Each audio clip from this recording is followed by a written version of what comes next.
Capítulo 45. La caída de Jericó.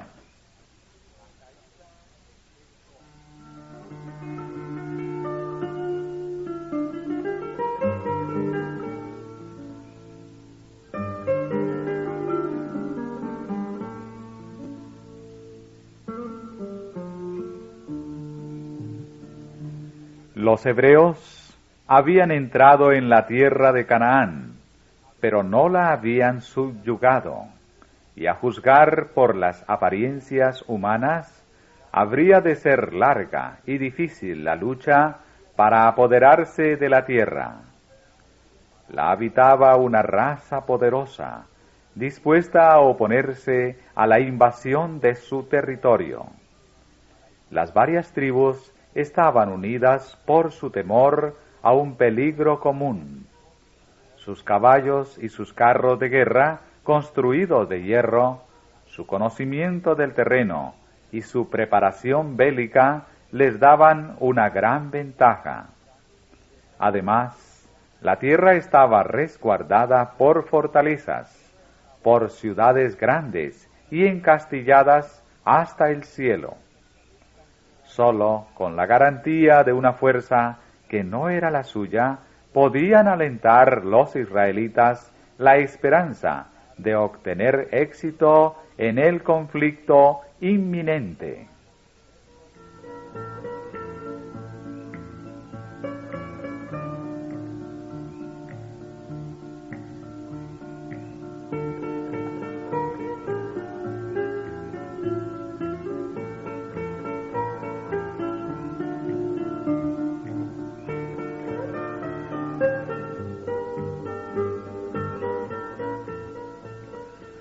Una de las mayores fortalezas de la tierra, la grande y rica ciudad de Jericó, se hallaba frente a ellos, a poca distancia de su campamento de Gilgal.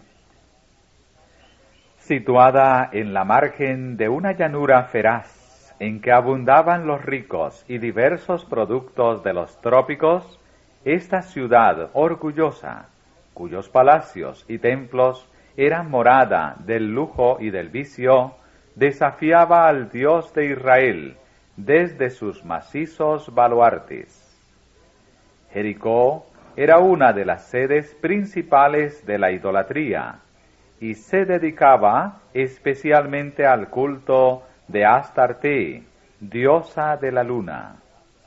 Allí se concentraban todos los ritos más viles y degradantes de la religión de los cananeos. El pueblo de Israel, que tenía aún fresco el recuerdo de las consecuencias terribles del pecado que cometiera en Bet-peor, no podía contemplar esta ciudad pagana sino con repugnancia y horror.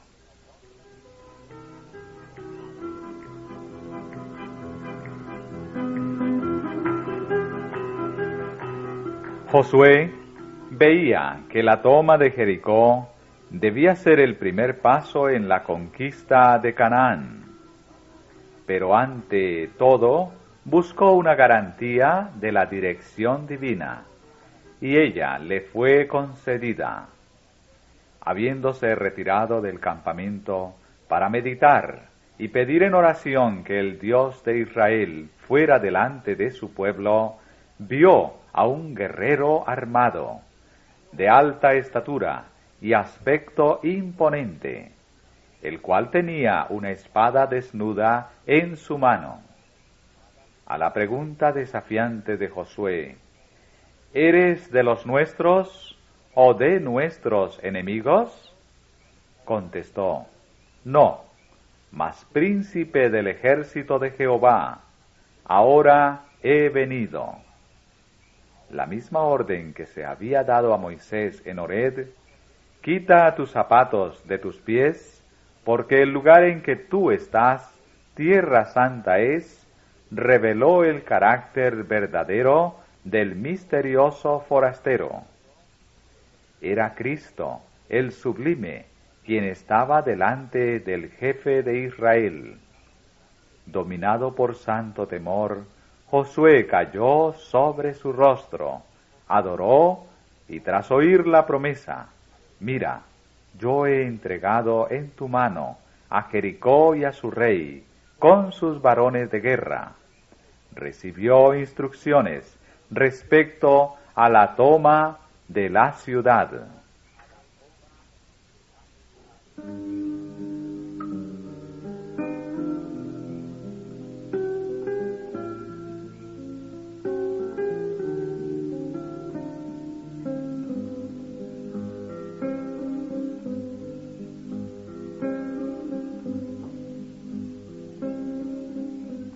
En obediencia al mandamiento divino, Josué reunió los ejércitos de Israel.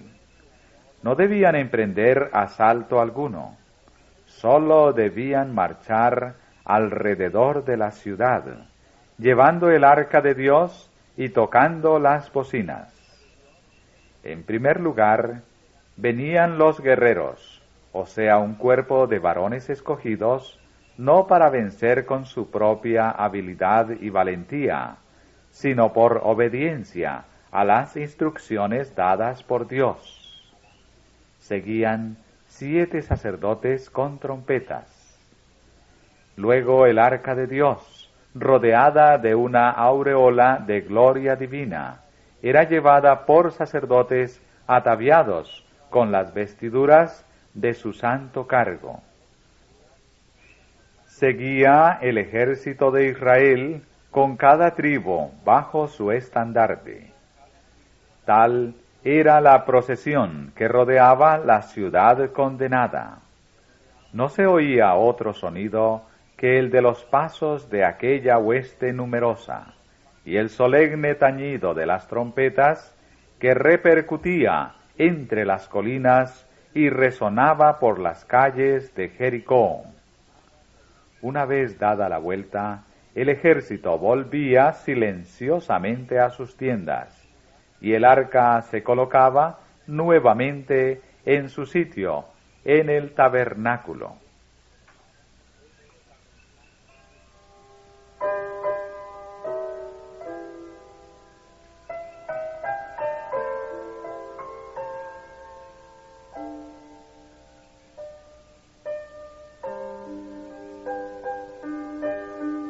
Con asombro y alarma, los centinelas de la ciudad observaban cada movimiento y lo referían a las autoridades. No comprendían el significado de todo este despliegue, pero al ver a aquella hueste numerosa marchar cada día alrededor de su ciudad con el arca santa y los sacerdotes que la acompañaban, el misterio de la escena infundió terror en el corazón, tanto de los sacerdotes como del pueblo. Volvieron a inspeccionar sus fuertes defensas, seguros de que podrían resistir con éxito el ataque más vigoroso.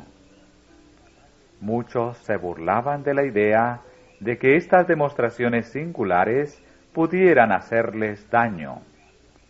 Otros eran presa de pavor al ver la procesión que cada día acercaba la ciudad. Recordaban que una vez las aguas del Mar Rojo se habían dividido ante este pueblo, y que acababa de abrírseles el paso a través del Jordán. No sabían qué otros milagros podría hacer Dios por ellos.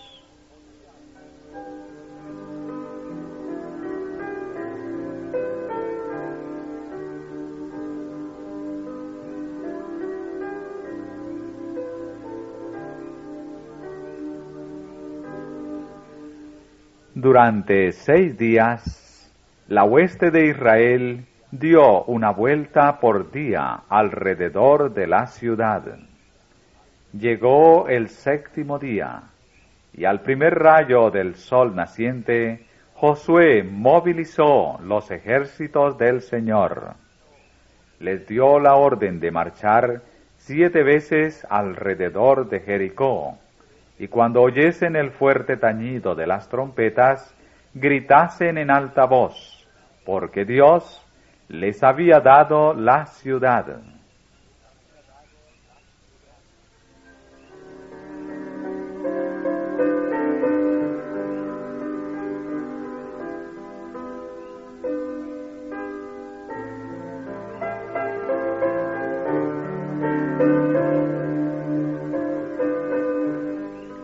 Solemnemente el inmenso ejército marchó alrededor de las murallas condenadas. Reinaba el silencio.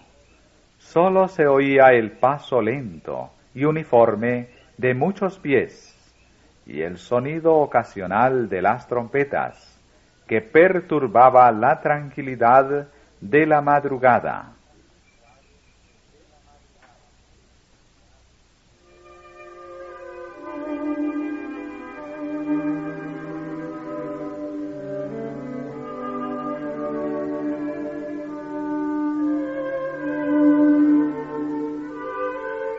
Las murallas macizas de piedra sólida parecían desafiar el asedio de los hombres.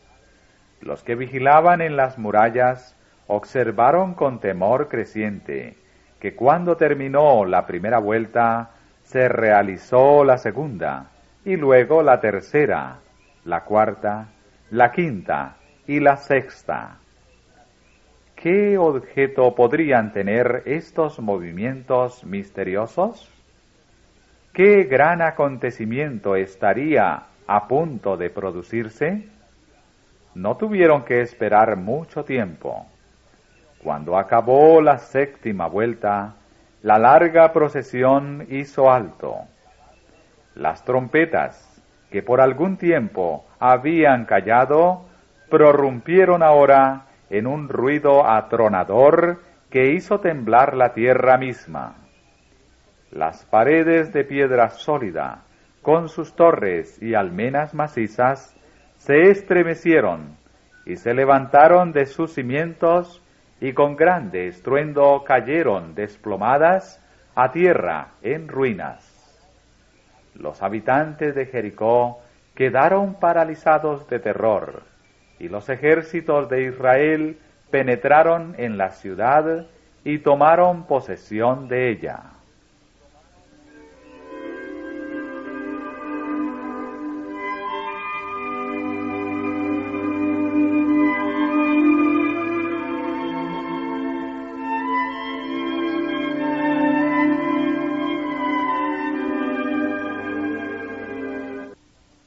Los israelitas no habían ganado la victoria por sus propias fuerzas. La victoria había sido totalmente del Señor. Y como primicias de la tierra, la ciudad, con todo lo que ella contenía, debía dedicarse como sacrificio a Dios. Debía recalcarse en la mente de los israelitas que en la conquista de Canaán ellos no habían de pelear por sí mismos, sino como simples instrumentos para ejecutar la voluntad de Dios. No habían de procurar riquezas o exaltación personal, sino la gloria de Jehová su Rey. Antes de la toma de Jericó, se les había dado la orden: la ciudad será anatema a Jehová, ella con todas las cosas que están en ella. Guardaos vosotros del anatema, que ni toquéis, ni toméis alguna cosa del anatema, porque no hagáis anatema el campo de Israel, y lo turbéis.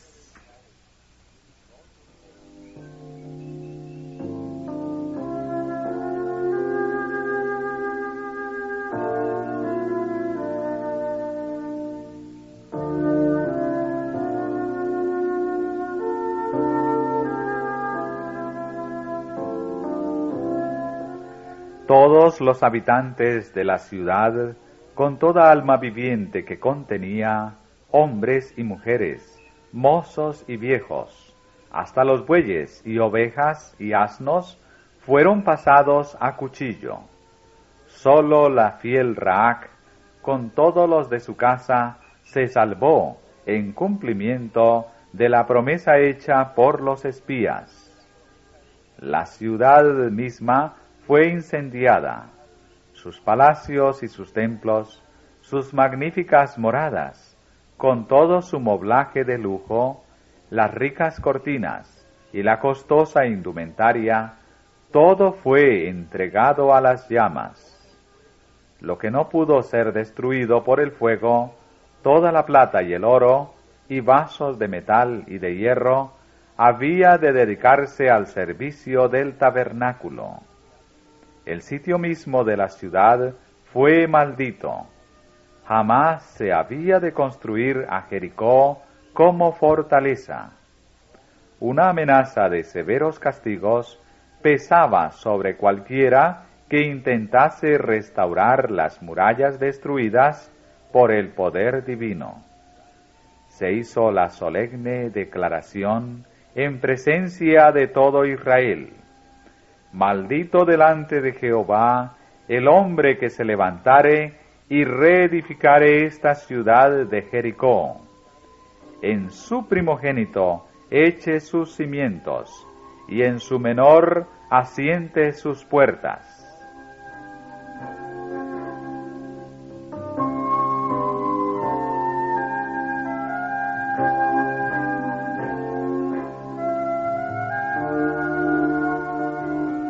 La destrucción total de los habitantes de Jericó no fue sino el cumplimiento de las órdenes dadas previamente por medio de Moisés con respecto a las naciones de los habitantes de Canaán. Del todo las destruirás. De las ciudades de estos pueblos ninguna persona dejarás con vida. Muchos consideran estos mandamientos como contrarios al espíritu de amor y de misericordia ordenado en otras partes de la Biblia, pero eran en verdad dictados por la sabiduría y bondad infinitas. Dios estaba por establecer a Israel en Canaán para desarrollarlo en una nación y un gobierno que fuesen una manifestación de su reino en la tierra. No sólo habían de ser los israelitas herederos de la religión verdadera, sino que habían de difundir sus principios por todos los ámbitos del mundo. Los cananeos se habían entregado al paganismo más vil y degradante, y era necesario limpiar la tierra de lo que con toda seguridad habría de impedir que se cumplieran los bondadosos propósitos de Dios.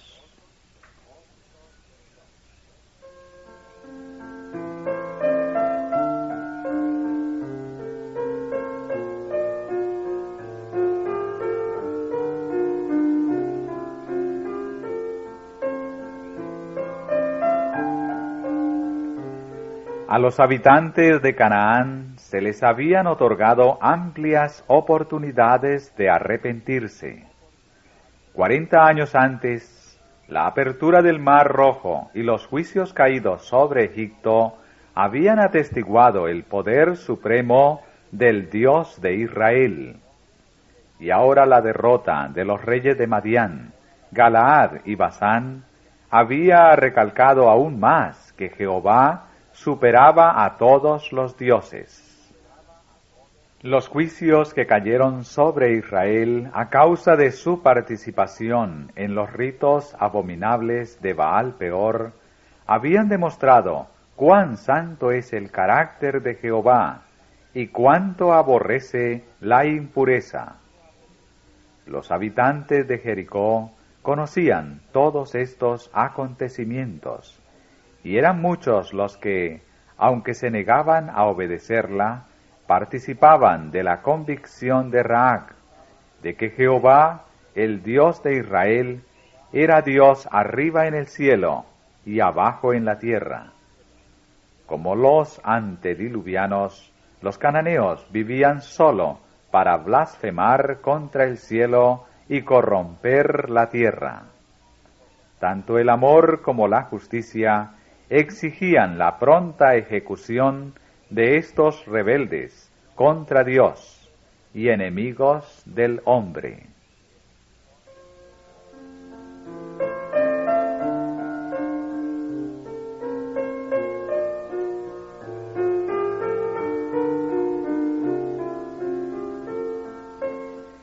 Cuán fácilmente derribaron los ejércitos celestiales las murallas de Jericó, orgullosa ciudad cuyos baluartes, 40 años antes, habían aterrado a los espías incrédulos.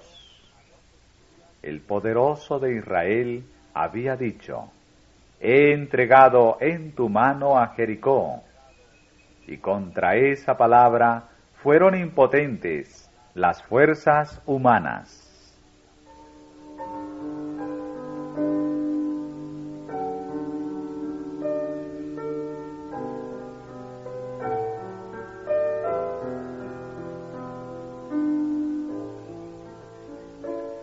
Por fe cayeron los muros de Jericó. El capitán de las huestes del Señor se comunicaba únicamente con Josué.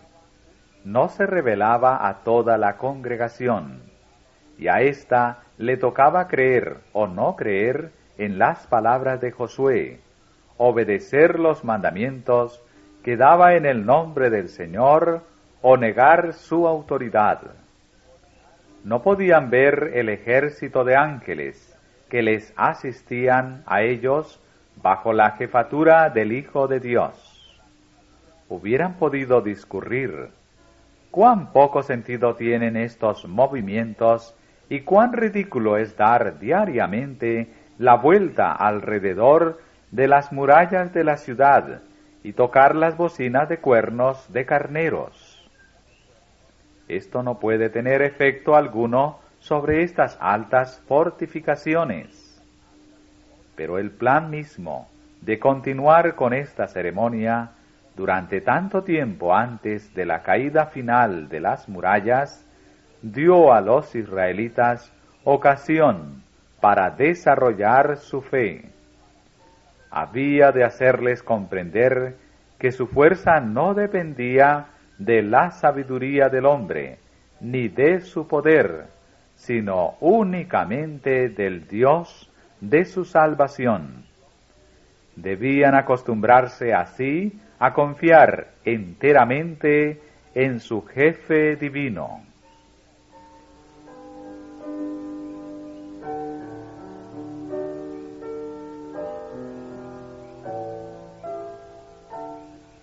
Dios hará cosas maravillosas por los que confían en Él. El motivo por que los que profesan ser sus hijos no tienen más fuerza consiste en que confían demasiado en su propia sabiduría y no le dan al Señor ocasión de revelar su poder en favor de ellos. Él ayudará a sus hijos creyentes en toda emergencia si ponen toda su confianza en Él y le obedecen fielmente.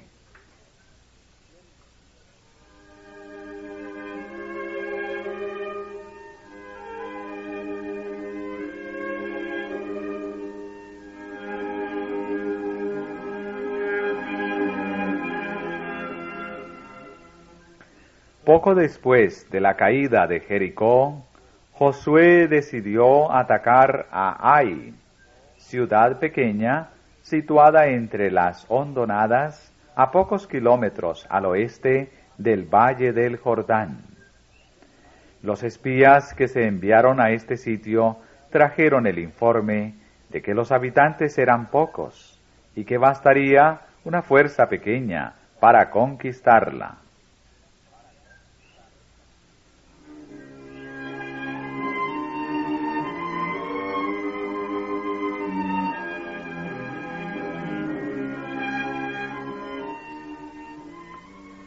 La gran victoria que Dios había ganado por ellos había llenado de confianza propia a los israelitas. Por el hecho de que les había prometido la tierra de Canaán, se sentían seguros y perdieron de vista que sólo la divina ayuda podía darles éxito. Aún Josué hizo sus planes para la conquista de Ai sin pedir el consejo de Dios.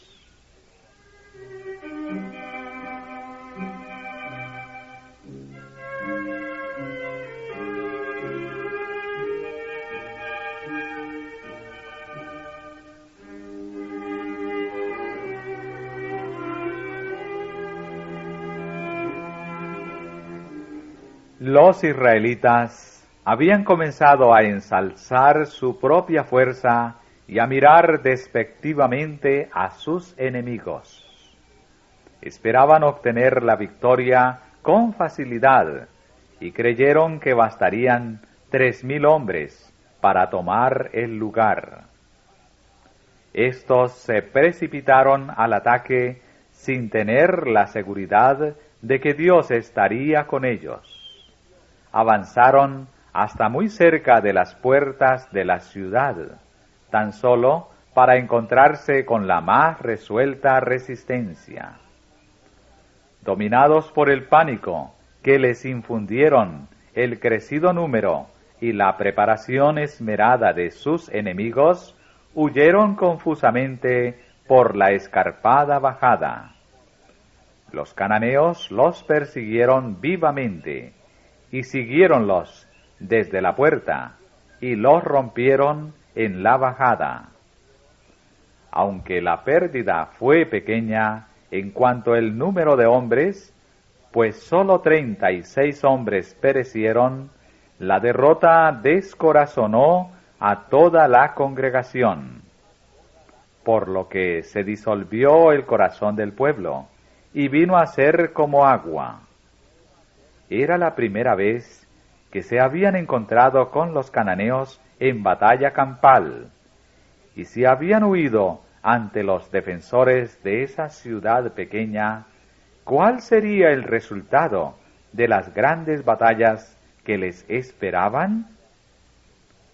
Josué consideró su fracaso como una expresión del desagrado de Dios, y con angustia y aprensión rompió sus vestidos, postróse en tierra sobre su rostro delante del arca de Jehová hasta la tarde, él y los ancianos de Israel, y echaron polvo sobre sus cabezas.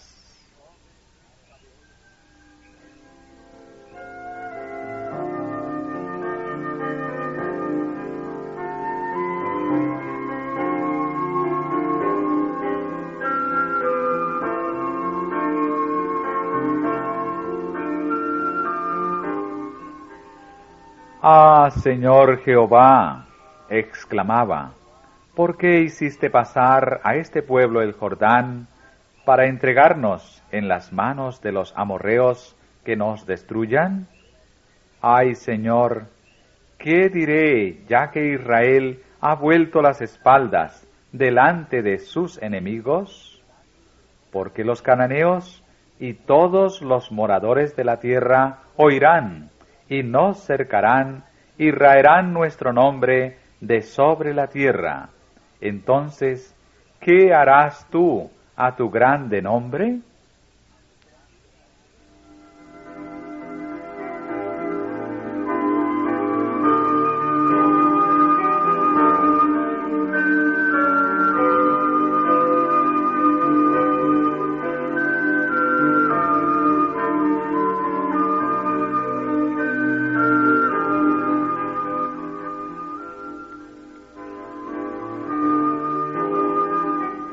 La contestación que recibió de Jehová fue: «Levántate, ¿por qué te postras así sobre tu rostro?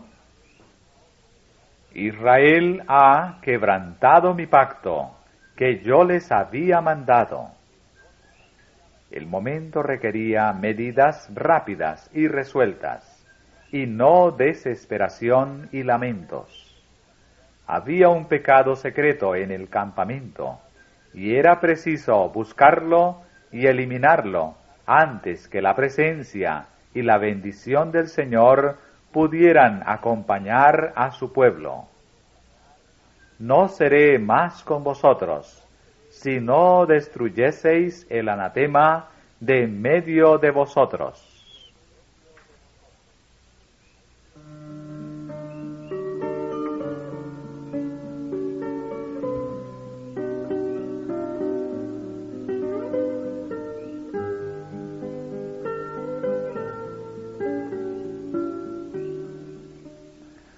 Uno de los designados para ejecutar los juicios de Dios había desobedecido su mandamiento, y toda la nación era responsable de la culpa del transgresor.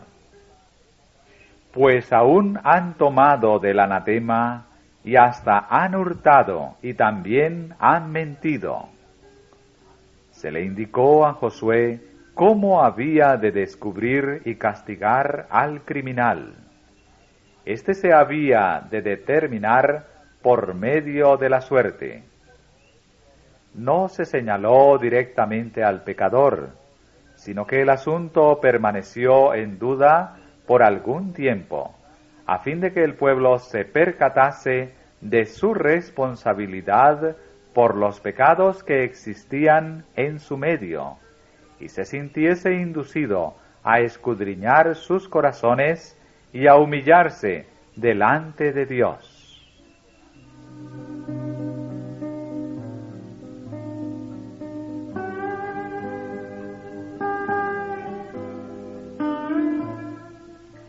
Temprano por la mañana, Josué reunió al pueblo por sus tribus y comenzó la solemne e impresionante ceremonia. Paso a paso proseguía la investigación. La temible prueba se estrechaba cada vez más. Primero la tribu, luego la familia, después la casa, y por fin se consideró al hombre. Y Acán, hijo de Carmí, de la tribu de Judá, fue señalado por el dedo de Dios como perturbador de Israel.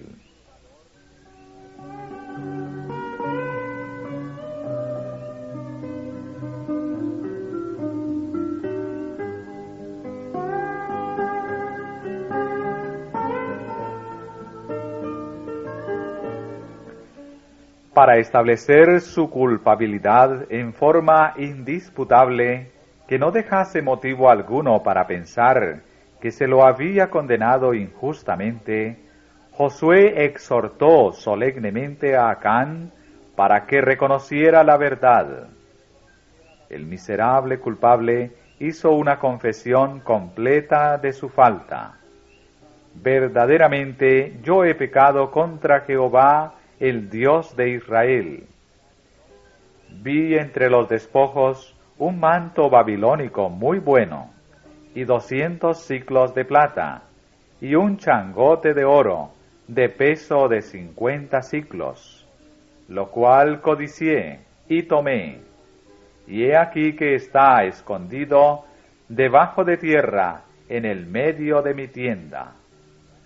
Se enviaron enseguida a su tienda mensajeros que cavaron la tierra en el sitio indicado, y he aquí estaba escondido en su tienda, y el dinero debajo de ello, y tomándolo de en medio de la tienda, trajéronlo a Josué y a todos los hijos de Israel, y pusiéronlo delante de Jehová.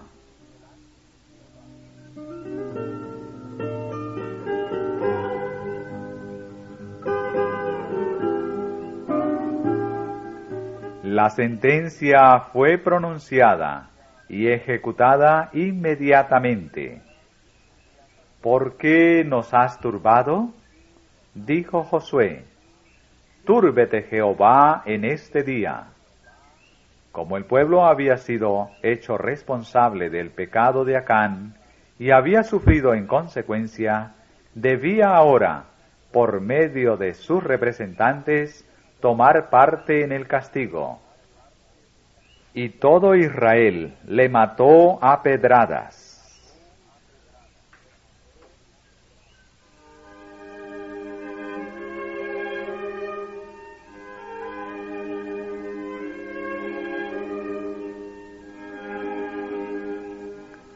Después se levantó sobre él un enorme montón de piedras, como testimonio del pecado y su castigo.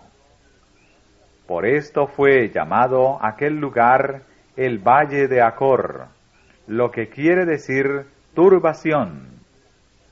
En el libro de las Crónicas se asentó así su recuerdo: Acar, el perturbador de Israel.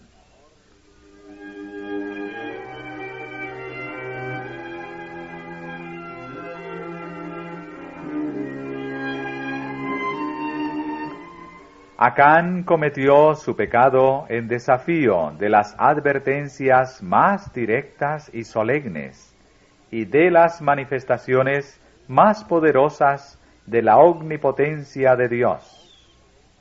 Se había proclamado a todo Israel: guardaos vosotros del anatema, porque no hagáis anatema el campo de Israel.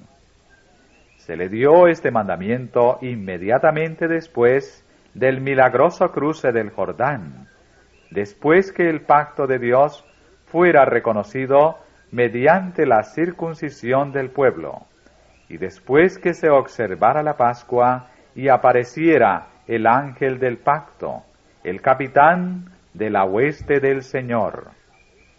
Se había producido luego la caída de Jericó, evidencia de la destrucción que sobrevendrá infaliblemente a todos los transgresores de la ley de Dios.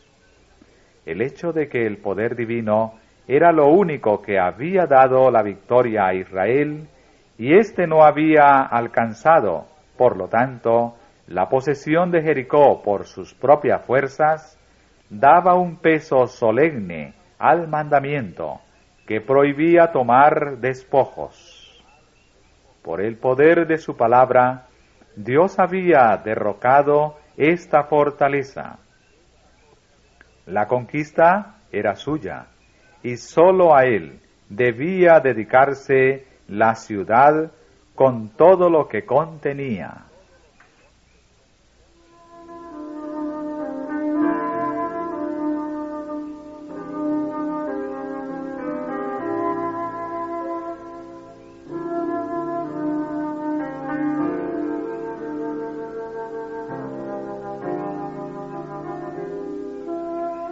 Entre los millones de Israel, sólo hubo un hombre que, en aquella hora solemne de triunfo y castigo, osó violar el mandamiento de Dios. La vista de aquel costoso manto babilónico despertó la codicia de Acán, y aun frente a la muerte que por su causa arrostraba, lo llamó manto babilónico muy bueno.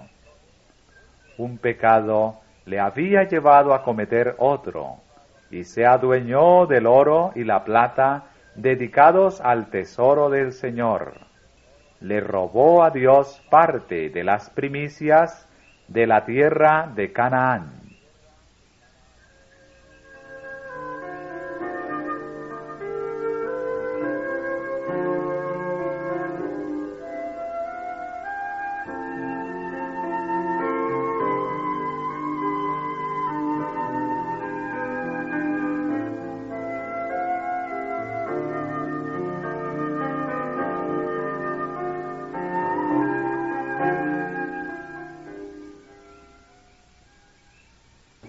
El pecado mortal que condujo a Acán a la ruina tuvo su origen en la codicia, que es, entre todos los pecados, el más común y el que se considera con más liviandad.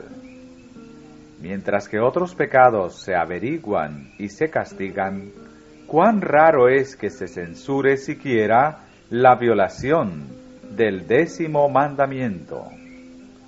La historia de Acán nos enseña la enormidad de ese pecado y cuáles son sus terribles consecuencias.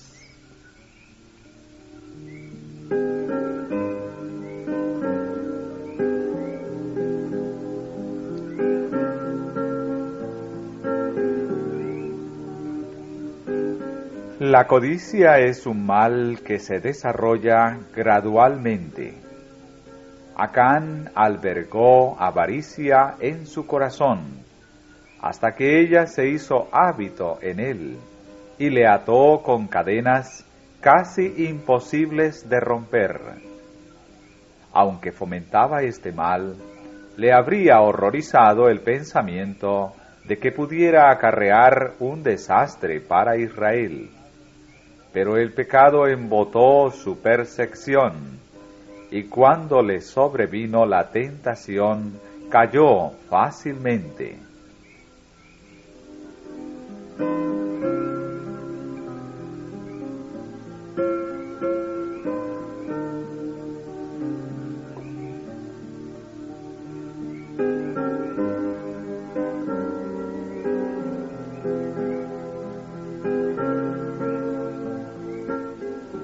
¿No se cometen aún hoy pecados semejantes a ese, y frente a advertencias tan solemnes y explícitas como las dirigidas a los israelitas?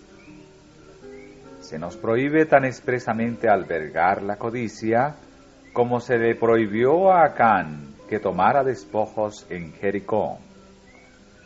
Dios declara que la codicia o avaricia es idolatría. Se nos amonesta: no podéis servir a Dios y a Mammón. Mirad y guardaos de toda avaricia, ni aun se nombre entre vosotros. Tenemos ante nosotros la terrible suerte que corrieron Acán, Judas, Ananías y Zafira. Y aún antes de estos casos tenemos el de Lucifer, aquel hijo de la mañana que, codiciando una posición más elevada, perdió para siempre el resplandor y la felicidad del cielo. Y no obstante, a pesar de todas estas advertencias, la codicia reina por todas partes.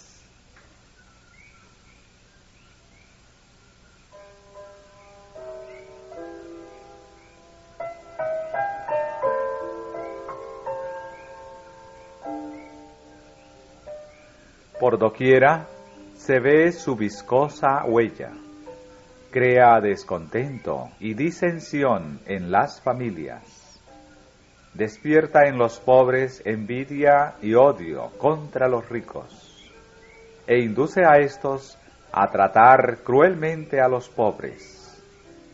Es un mal que existe no sólo en las esferas seglares del mundo, sino también en la Iglesia.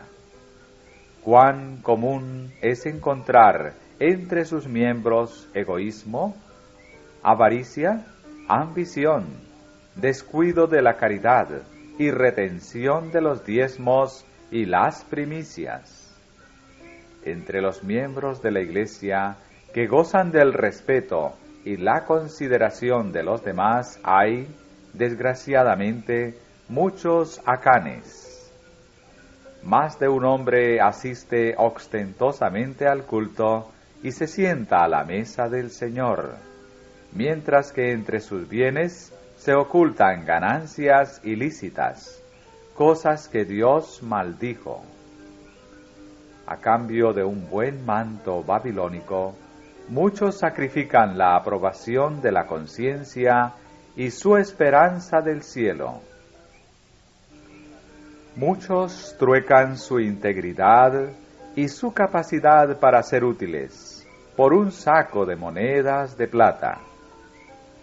Los clamores de los pobres que sufren son desoídos, se le ponen obstáculos a la luz del Evangelio. Existen prácticas que provocan el desprecio de los mundanos y desmienten la profesión cristiana. Y sin embargo, el codicioso continúa amontonando tesoros. ¿Robará el hombre a Dios? Pues vosotros me habéis robado, dice el Señor.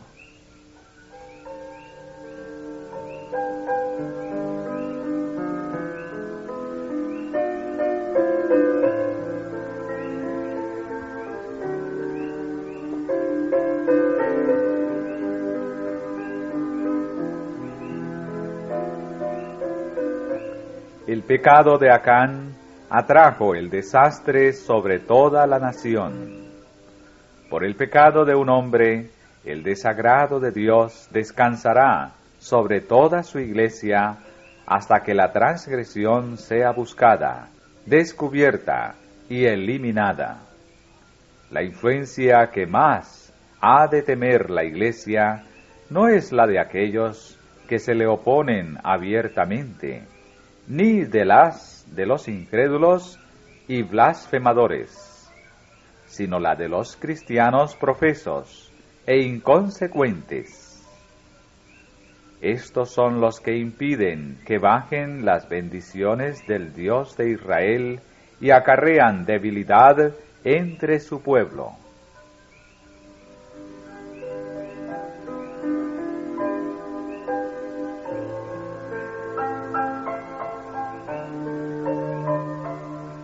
Cuando la iglesia se encuentra en dificultades, cuando existen frialdad y decadencia espiritual, y se da lugar a que triunfen los enemigos de Dios, traten entonces sus miembros de averiguar si hay o no un Acán en el campamento, en vez de cruzarse de brazos y lamentarse de su triste situación.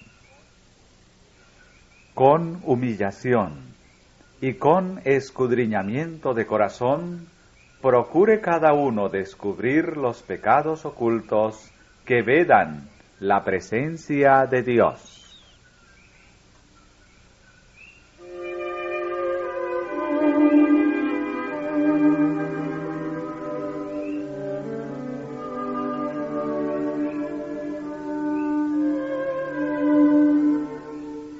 Acán reconoció su culpabilidad, pero lo hizo cuando ya era muy tarde para que su confesión le beneficiara. Había visto los ejércitos de Israel regresar de Ai derrotados y desalentados, pero no se había adelantado a confesar su pecado. Había visto a Josué y a los ancianos de Israel postrarse en tierra con indecible congoja. Si hubiera hecho su confesión entonces, habría dado cierta prueba de verdadero arrepentimiento, pero siguió guardando silencio. Había escuchado la proclamación de que se había cometido un gran delito, y hasta había oído definir claramente su carácter, pero sus labios quedaron sellados. Luego se realizó la solemne investigación. Cómo se estremeció de terror su alma cuando vio que se señalaba a su tribu, luego su familia y finalmente su casa. Pero ni aun entonces dejó oír su confesión, hasta que el dedo de Dios le tocó, por así decirlo. Entonces, cuando su pecado ya no pudo ocultarse, reconoció la verdad. Cuán a menudo se hacen semejantes confesiones. Hay una enorme diferencia entre admitir los hechos una vez probados y confesar los pecados que sólo nosotros y Dios conoce. Acán no hubiera confesado su pecado si con ello no hubiera esperado evitar las consecuencias.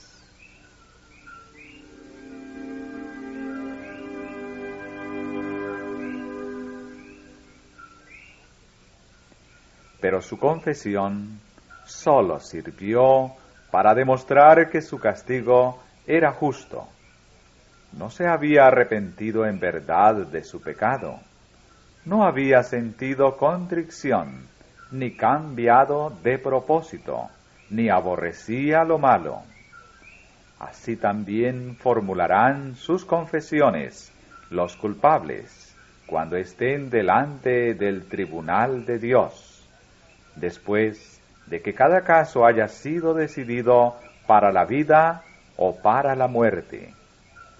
Las consecuencias que incumban a cada pecador le arrancarán un reconocimiento de su pecado.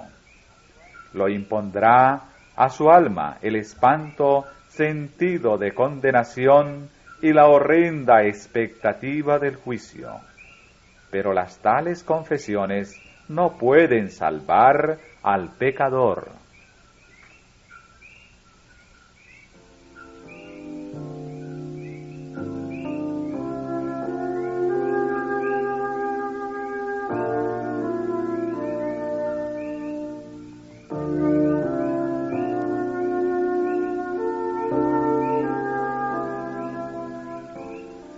Como Acán, muchos se sienten seguros mientras pueden ocultar sus transgresiones a sus semejantes, y se lisonjean de que Dios no es tan estricto que note la iniquidad. Demasiado tarde sus pecados los denunciarán en aquel día, cuando ya no podrán ser expiados con sacrificio ni ofrenda. Cuando se abran los registros del cielo, el juez no declarará con palabras su culpa a los hombres, sino que le bastará con lanzar una mirada penetrante que evocará vívidamente toda acción y toda transacción de la vida en la memoria del obrador de iniquidad. La persona no tendrá que ser buscada por su tribu y luego su familia, como en tiempo de Josué, sino que sus propios labios confesarán su vergüenza. Los pecados ocultos al conocimiento de los hombres serán entonces proclamados al mundo entero.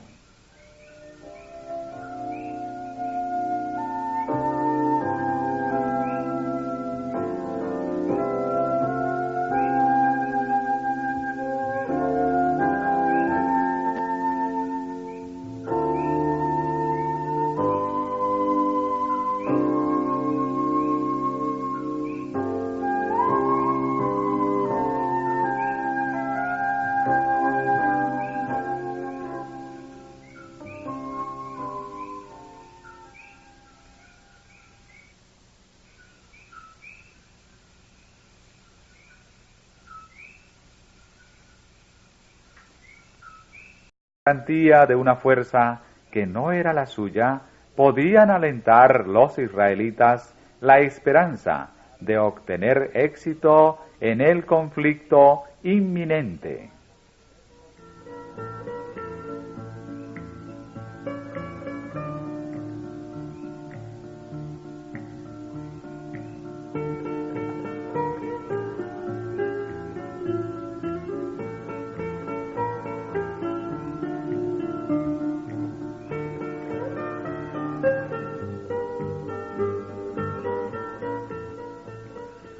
Una de las mayores fortalezas de la tierra, la grande y rica ciudad de Jericó, se hallaba frente a ellos, a poca distancia de su campamento de Gilgal.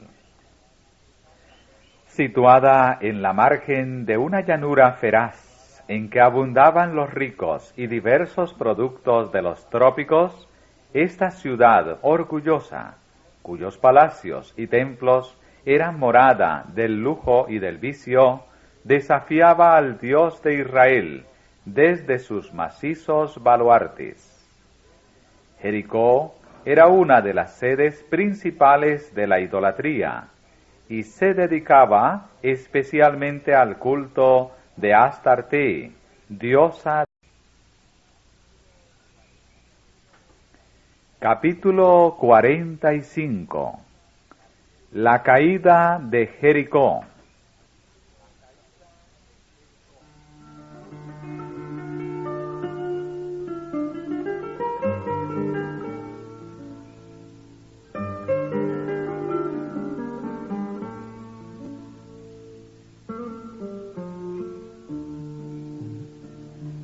Los hebreos habían entrado en la tierra de Canaán, pero no la habían subyugado. Y a juzgar por las apariencias humanas, habría de ser larga y difícil la lucha para apoderarse de la tierra. La habitaba una raza poderosa, dispuesta a oponerse a la invasión de su territorio. Las varias tribus estaban unidas por su temor a un peligro común. Sus caballos y sus carros de guerra, construidos de hierro, su conocimiento del terreno y su preparación bélica les daban una gran ventaja. Además, la tierra estaba resguardada por fortalezas, por ciudades grandes y encastilladas hasta el cielo. Solo con la gara de la luna. Allí se concentraban todos los ritos más viles y degradantes de la religión de los cananeos. El pueblo de Israel, que tenía aún fresco el recuerdo de las consecuencias terribles del pecado que cometiera en Bet Peor, no podía contemplar esta ciudad pagana sino con repugnancia y horror.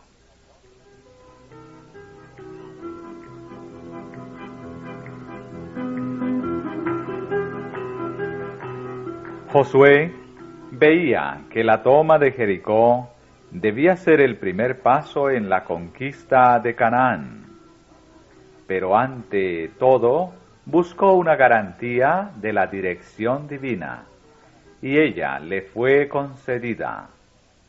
Habiéndose retirado del campamento para meditar y pedir en oración que el Dios de Israel fuera delante de su pueblo, vio a un guerrero armado, de alta estatura y aspecto imponente, el cual tenía una espada desnuda en su mano. A la pregunta desafiante de Josué, ¿eres de los nuestros o de nuestros enemigos? Contestó, no, mas príncipe del ejército de Jehová, ahora he venido. La misma orden que se había dado a Moisés en Horeb, quita tus zapatos de tus pies, porque el lugar en que tú estás, tierra santa es, reveló el carácter verdadero del misterioso forastero. Era Cristo, el sublime, quien estaba delante del jefe de Israel. Dominado por santo temor, Josué cayó sobre su rostro, adoró y tras oír la promesa, mira, yo he entregado en tu mano a Jericó y a su rey, con sus varones de guerra. Recibió instrucciones respecto a la toma de la ciudad.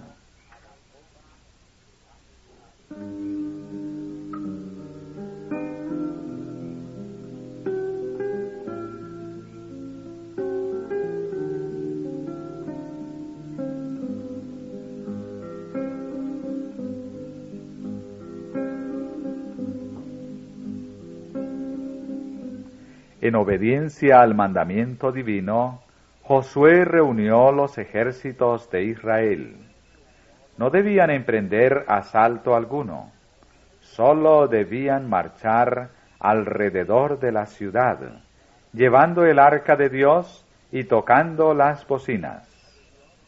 En primer lugar, venían los guerreros, o sea, un cuerpo de varones escogidos, no para vencer con su propia habilidad y valentía, sino por obediencia a las instrucciones dadas por Dios. Seguían 7 sacerdotes con trompetas. Luego el arca de Dios, rodeada de una aureola de gloria divina, era llevada por sacerdotes ataviados con las vestiduras de su santo cargo. Seguía el ejército de Israel con cada tribu bajo su estandarte. Tal era la procesión que rodeaba la ciudad condenada. No se oía otro sonido que el de los pasos de aquella hueste numerosa y el solemne tañido de las trompetas que repercutía entre las colinas y resonaba por las calles de Jericó. Una vez dada la vuelta, el ejército volvía silenciosamente a sus tiendas, y el arca se colocaba nuevamente en su sitio.